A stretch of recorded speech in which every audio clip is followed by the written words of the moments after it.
Akkam jirtu hordoftoota keenya bakkuma jirtan maratti nageenyaaf jaalalaa isiniif hawwineeti kan nuti jirru sagantaa yeroo kaayyooti kaayyoo maltiimiidiyaa qopheessuudhaan kan isin biraan ga'u yeroo garagaraatti gaa keessummaa adda addaa stuudiyoo keenyatti affeerrannee isin biraan ga'uudhaan kan nuti beekamnu har'as immoo keessummaa tokko qabadheetiin jira keessummaan keenya weellisaadha sirboota babbareedoo ta'an isin biraan ga'uudhaan egaa kan inni beekamu sirba isaatiin baay'ee ni beektuuni gara boodaatti kan wal bartan ta'a jechuudha.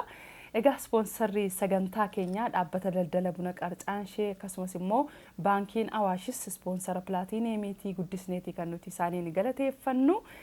Isinis immoo oomishaaf tajaajila keessan beeksifachuudhaaf karri keenya banaadhaa gara keenya dhufuu ni dandeessu. Waliin hojjechuu ni dandeenya isiniin jenna. Yaada qabdaniif barreessanii bilbiltanis immoo yaada qabdan nu biraan ga'uu ni dandeessu. Qophii kana qopheessee kan isin biraan ga'u ani Nasraa Shariifii gama ogummaa kaameeraatiin immoo Jiinanus Abdataa nu waliin kan inni jiru. Ergaawwan ispoonsaroota keenyaa hordofaati keessummaa keenya wajjiniin kan walitti deebinu ta'a. Turtiin keessan OBN sagalee uummataa irratti sagantaa yeroo kaayyoo wajjinaa ta'u nu faana tura.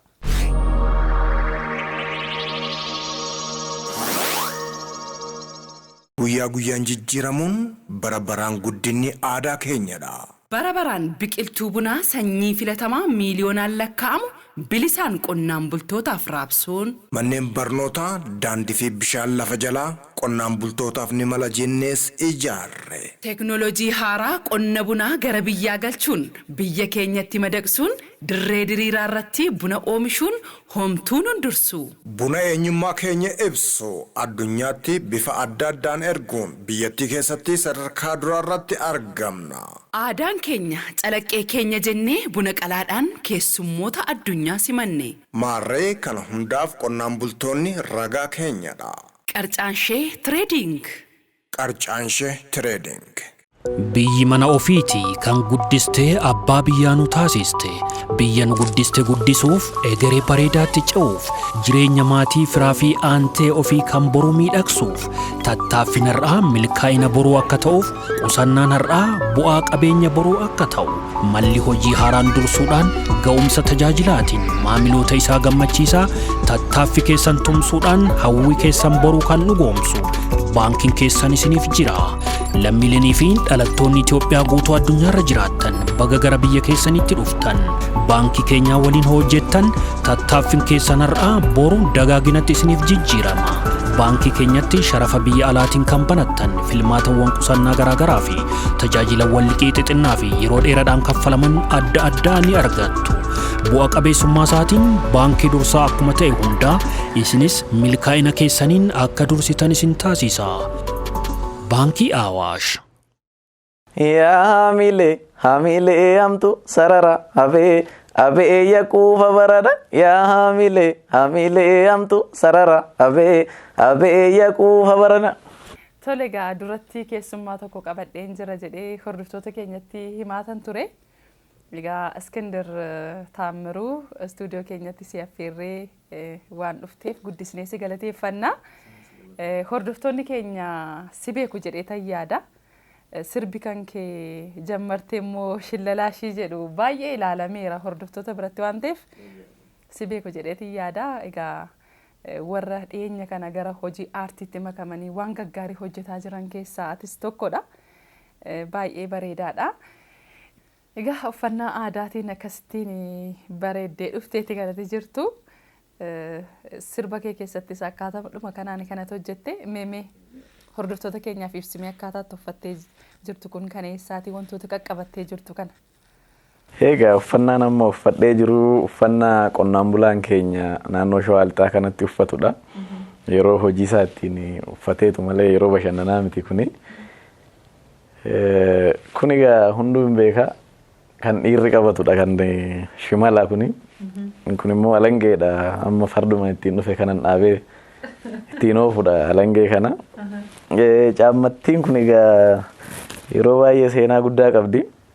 Naannoon Shawaa Kibba Lixaa kun biyyeen isaas gurraacha waan ta'eef hin mucucaata beekta.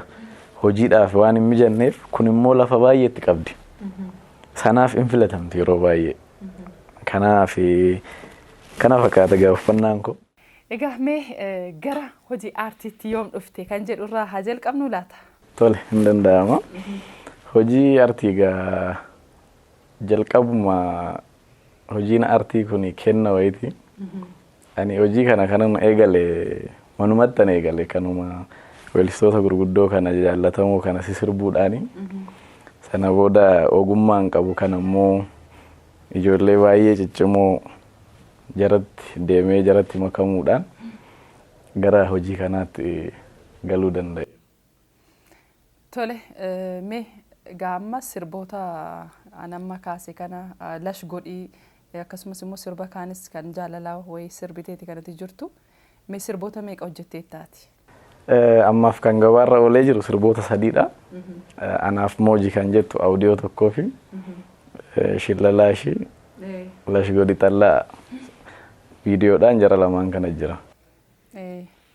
Ammoo maal hojii aartii kana keessaa maal hojjechaa jirta ammati? Egaa amma xumureen jira hojiilee haaraan jiru. Yeroo dhiyootti uummata koo biraan nan gaa'edhee hojjechaa hin jira. Haa ta'u mee sirba kan kee lash godhi jedhu kanatti deebinaati Iskindir. Sirbi kan kee lash godhi jedhu kun sirba baay'ee namatti toludha. Aadaa wayii kan agarsiisudha. Keessattuu immoo yeroo nuti amma keessa jirru kunis yeroo haamaati. Midhaan iddoo garaagaraatti yeroo itti galaa jirudha. Sirba hogtii isaa eeggatee jedheeti kanan yaadu. Lash godhii kana keessatti wantoota diraamaatik ta'anii ilaalaman kan baay'ee namatti tolantu jiru. Mee achi keessatti maaliif waasii kan waamu abbaan qe'ee waasii waami jettu miti? Maaliif waasii waamame mee waa'ee sanaa nuu kaasime? Egaa aadaan kun aadaa baay'ee guddaadha. Garuu amma yeroo ammaatti namni ammayyoome ta'ee waan ta'e hin barre malee aadaa badeedha.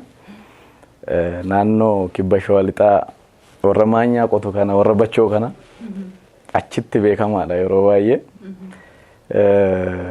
Waasii waamsisuun jalqaba hojiitti gaafa jalqabu abbaan hin himata hin waammata haamaa na gargaara jedhee yeroo baay'ee warri soddaas warri maaliis wal waamanii dhufu kan abbaa qabeenyichaa hin beekne iyyuu jira.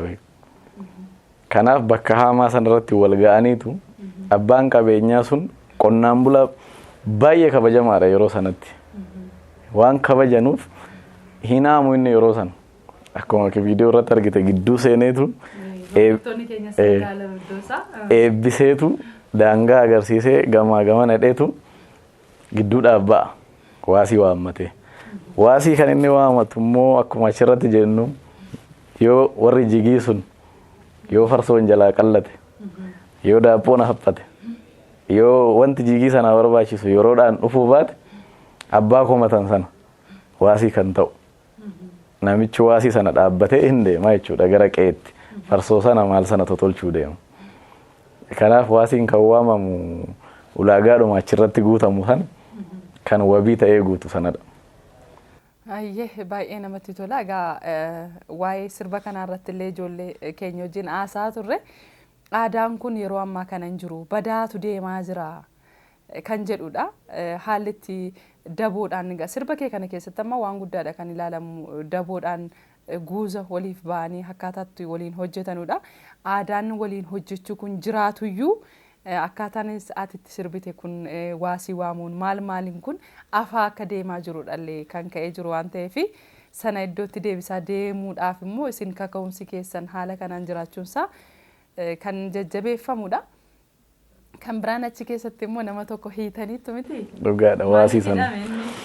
Egaa amma akkuma sila siin jedhee abbaan qe'ee waasii sana waammate namicha sana. Kanaaf aduun garmalee nutti ba'ee Oromoon egaa hunda dura qaroomaadha. Yeroo gaafa ilaallatu aduu gaadidduu sanaan ilaallata. Ilaalanii asii ol jedhee aduun hin gubee farsoon hin geenye. Kanaaf seeradha namichi sun dirqii miti jaalalummaan qabanii hidhu. Miila isaa gadi yookiin miila isaa gidduu kana qoree kaa'u al tokko tokko. Qoree kaa'aniitu xiqqoo akkanatti dhiibu yookiin immoo xaafii sanaan duubatti hidhaniitu gurra keessa xaafii kaa'u. Fuullee gara mana abbaa qe'ee sanatti naannessanii. Maaliif? Inni iyya. Naa qaqqabaa jedha. Sana iyya sana hin dhaga'u warri qe'ee yeroon darbe jechuudha. Sanas iyya sana dhaga'anii waan jigiidhaa barbaachisu sana farsoos daabboos fidanii dhufu. Waan yeroon itti darbeef kanaaf hiine achirra. Yeroon itti warra daboo sanaa fi qaawwaan itti dhufu yookaan daabboon wanti isin dhugdan itti dhufu sun darbeennaanii jechuudha. Akka miree namoota naannaa sanaa wajjin wal bartan moo minaanuma keessa kilippii sana hojjettanii minaan haamtanii galtanii moo akkam? Dhugaadha walitti cufeenya gaarii qabna. Amma ndoo hojii wayii tan piroojeektii wayii eegaleen jira. Qonnaan bultoota naannoo sanaa hammuman danda'uun illee jaalala dhugaadhaan na bira dhaabatanii na miidhagsanii jiru. Hammuman danda'uun humnuman danda'uun waa yaadeetanii iyyoo humna qabaadhee waaqayyo na gargaare akka bishaan dhugaatii kanaa achitti qochisiisuu fi hammaaf garuu kanan eegalee jiru. Xiqqoodhumallee barattoonni isaaniillee kan halkan ittiin qo'atanii innumtillee hojiirraa dhufee kan inni ittiin banyanatu soolaariidhuma xixiqqoo kana ampoolii 4-5 tokko qabattu ishii qonnaan buloota muraasaaf mana isaaniitti galchuudhaaf karaa kootiin yaalaan jira. Magaalaa Sabbataarraa baay'ee fagaata? Baay'een fagaatu. Xiqqoodhuma garuu ibsaa hin qabanu. Ibsaaf bishaan? Ibsaan kun bishaan dhugaatii kun dhiyootti hin argatan waan ta'eef kana carraa kanaan namoonni na gargaaruu danda'anii soolaariidhuma xixiqqoo nuuf baay'ee salphaadha. Jaraaf garuu waan guddaadha. Soolaarii xixiqqoo bitanii qarshicha illee hin barbaannu soolaariidhuma isaan bitatanii utuu naa erganii qonnaan bulaa dhugaadha. Qonnaan bulaa kanatti utuu hin deeme kenne isaaniifis baay'ee hojii gaariidha. Qonnaan bulaa keenyaafis formaata yerooti jedhee yaada. Kan irratti osoo na deeggaruu danda'anii namootaaf dhaamsa kooti. Baay'ee namatti tola. Meegaa guyyaanis immoo guyyaa bashannanaati waan ta'eef sirbuma kan kee irraati sagaleedhaan nu jettee hordoftoota keenyaaf fiirru lashi godhi. Yaa hamilee amtu sarara abee yaquufa barana yaa hamilee amtu sarara abee yaquufa barana yaa hamilee asiin gadallayya yaa hamilee sodaa eenyuu galla. Tola mee waasiin waamsisika. Tole ka abbaa kee mee waasiin waama. Daadhii waammadhe. Fudhattee daadhii. Fudhadhe. Warri jigii isiniif ta'e? Nuuf ta'e. Egaa seera tumanna. Daabboo yoo abbate nyaattee fitta? Seera. Barsoo yoo qallatee dugdee fitta? Seera. Xaafii yoo qaarmatee itti gaafatamta? Seera. Yaa hamilee amtu sarara abee yaquufa baran. Yaa hamilee amtu sarara abee yaquufa baran. Yaa hamilee amtu sarara abee yaquufa baran. Yaa hamilee amtu sarara abee yaquufa baran. Yaa hamilee asiin gadallayya. Yaa hamilee sodaa eenyuu galla. Yaa hamilee asiin gadi buuna. Yaa hamilee hambaaf deemuuna. Yaa hamilee amtu sarara abee yaquufa baran. Yaa hamilee amtu sarara abee yaquufa baran. Noor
biddeen hangumi mortuutti gungum.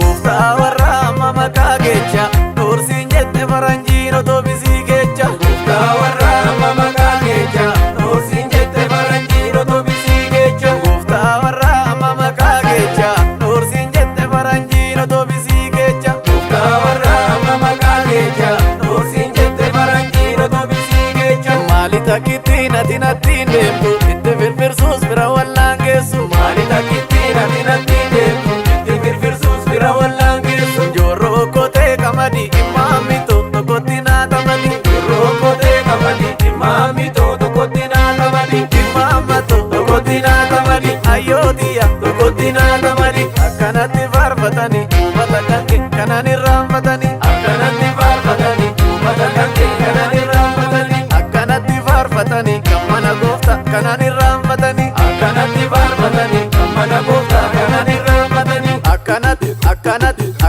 abshaala galcha yaa warra bachoo warra zinnaara dacha. Yaa warra bachoo warra zinnaara dacha. Yaa warra sabbee warra zinnaara dacha. Yaa warra ilu warra zinnaara dacha. Yaa warra tola warra zinnaara dacha. Yaa warra shawaa warra zinnaara dacha. Kun akkanumaan boonti iskeetamme yaa hidhattuu goolte. Kun akkanumaan boonti iskeetamme yaa hidhattuu goolti. Dhallootamme yaa hidhattuu goolti. Iskeetamme yaa hidhattuu goolti.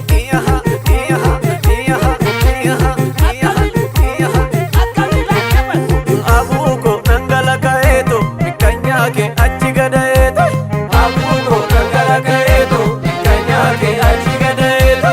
Ndamma yaa waleeko yaa baay'ee uffanneen kutaadha yaa baay'ee maali na talaani yaa baay'ee jaalalli qixxeedha yaa baay'ee maali adaraani yaa baay'ee bataskaana soodoo yaa baay'ee koree bayyanaani yaa baay'ee nama halkan deemu yaa baay'ee kabeessa banyaani yaa baay'ee hingalagaluun geesse maaluma jetti ati gooftaa deesse. Hingalagaluun geesse maaluma jetti ati gooftaa deesse.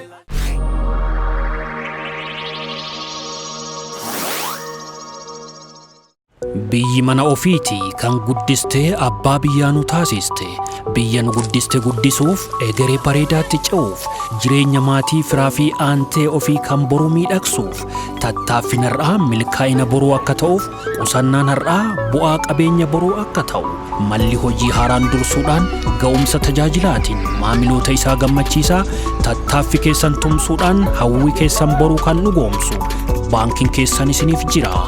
Lammiilee fi dhalattoonni Itoophiyaa guutuu addunyaarra jiraattan baga gara biyya keessanitti dhuftan baankii keenyaa waliin hojjettan tattaaffiin keessan har'aa boru dagaaginatti isiniif jijjiirama.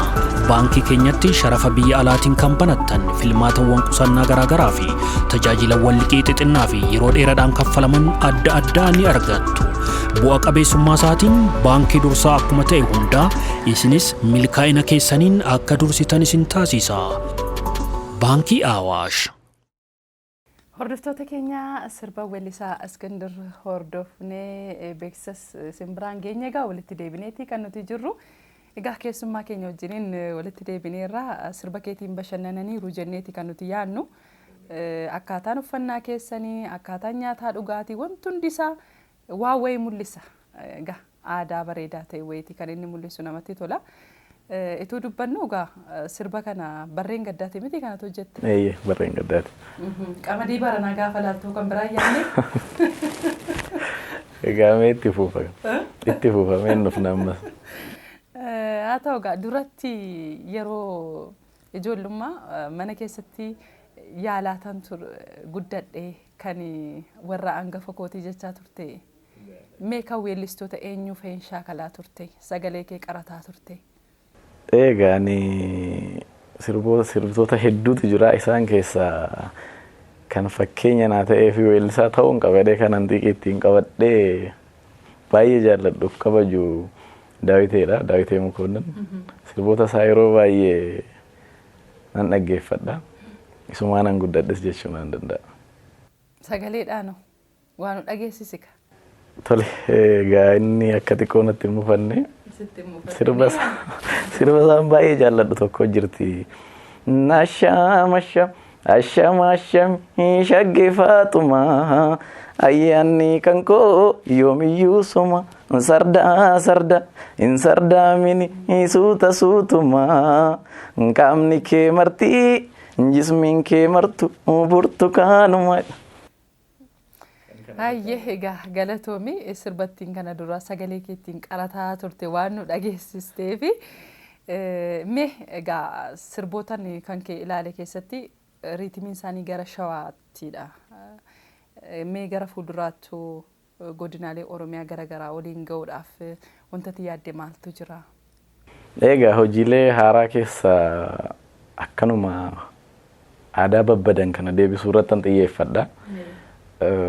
Ani kaayyoon koo kan irraanfanne kana qonnaan bulaa kana baasee mul'isuudha. Haala inni keessa jiru, akkaataa inni ittiin jiru. Kanaaf godinaalee Oromiyaa hundarra deeme even afaan Oromoo irra darbee afaan biraatiinis fayyadame qonnaan bulaa koo Oromiyaa keessa jiru haala inni itti jiru nan beeksisa. Hojiileen itti jirus jira godinaalee garaagaraarra. Hundumaa waliin hanga yoo waaqayyo. Amma kilippiidhaan sirboonni kan kee hojjetaman YouTube irratti kan fe'aman jiru. Yeroo amma sanaan alaa amma hojii aartii kanaan ala maal hojjechaa jirta? Hojii dhuunfaatiin ala constructionii dhumaan baradhe isaanii hojii dhuunfaa hojjechaa jira. Sirboota akkam waltajjii garaagaraa irratti nan hojjedha. Deemeen hojjechaa jira. Amma gaa beekamtiinis gaafa dabalaa dhufu bakki baay'ee nawamaa jiru dhaqees hojjechaa jira. Tole bareedaadha. Egaa mee fuulduratti sirboota hojjechaa jira jettee jirta. Hordoftoonni keenya maaliin si haa eeganu mee? Egaa aadaadhumaan qabadhee dhufaa jira. Inni kaan egaa gaafuma achiin dhugoo yeroo dhiyootti wal agarra. Mee aartiin kun yeroo ammaa kana egaa dhalootatti darbaa dhufee weellistoonni keenya kana durii bu'aa bahii hedduu keessa darbanii yerootti afaan Oromootiin iyyuu weellisuun rakkoo ture sana keessa sirbanii aadaa isaanii mul'isaa fuulduratti tarkaanfachiisaa hadharraan ga'aniiti kan isaan jiranii. Nurraa maaltu eegamaa jettaati immoo? Egaa nurraa waan hedduutu eegama. Nuti hamma aadaa qabnu hamma saba keenya hin hojjennee yaada. Kun ganaa jalqabbiidha. Dargaggoonni hedduutu jiru. Jalqabbii gaarii jiraam. Dargaggeessus of beekee qe'eetti ol deebi'ee waanuma aadaa saba baasaa jira. Kun baay'ee gaariidha. Haa ta'uutii egaa kan nurraa eegamu akkuma anamma yaada koo qabadhee deemaa jiru kana weellistoonni hundiyyuu naannoo irraa dhufne achi deebinee aadaa jiru aadaa bade sana naannoo keenya irraa dhufne osoo waliin mari'annee aadaa keenya addunyaatti mul'isuu dandeenye addunyaa kana kan ittiin bulchaa jirru sirnuma gadaa keenyaati ittiin bulaa jirti addunyaan kana kan godhan gootota duriiti. Nus immoo amma umurii kanaan aadaan keenya akka addunyaatti bal'ate addunyaan ilaaltuuf walitti dhufnee hojjechuu qabnan jedha. Walitti dhufeenyi baay'ee cimuu qaba. Dhugaadha. Hordoftoota keenya kan isin hordofaa jirtan OBN sagalee uummataa irratti sagantaa yeroo kaayyootiin keessummaan keenya immoo Iskandar Taamiruu waliin jirra. Egaa waan inni kaasaa yeroonis egaa yeroo gaarii dabarsaa jirtu jenneeti kan nuti yaadnu. Egaa gara xumuraatti si dhufnee jirra waan ta'eedhaaf hojii keessatti mee mudannoon si mudate moo yoo jiraate kaasatu gara xumuraatti? Egaa mudannoo baay'eetu jira. Maatii keenya keessaa tokkotu bilbileetu baga gammadde naan jedhe. Aamiin oolumaan ani immoo sirbichuma ilaalee ta'ee gammadee san baga gammaddee baga oolumaan naam jedhee sanu nan kaasee dhumarratti maal naa bittaree naan jedhe. Akkam jennaan tokko tuqaa afur argatte naan jedhanii ollaa taasaa dhaga'eera. Kana hin irraanfadhu. Dhiyeenyuma kana kan na mudatedha. Maallaquma godhee jechuudha. Maallaqaa yaadeen. Dhugaadha kun mudannoo cimaadha. Egaa akkuma isaan yaadan gara maallaqaatti isiniif haa jijjiiramu jennan immoo. Uummata bal'aa qabna. Dhugaadha. Uummanni keenya hin ga'a. Dhugaadha. Egaa sagantaan keenya egaa kana fakkaata ture. Iskindar istuudiyoo keenyatti waan argamtee yaada amma kana nuu kaasteef guddisnee si galateeffanna.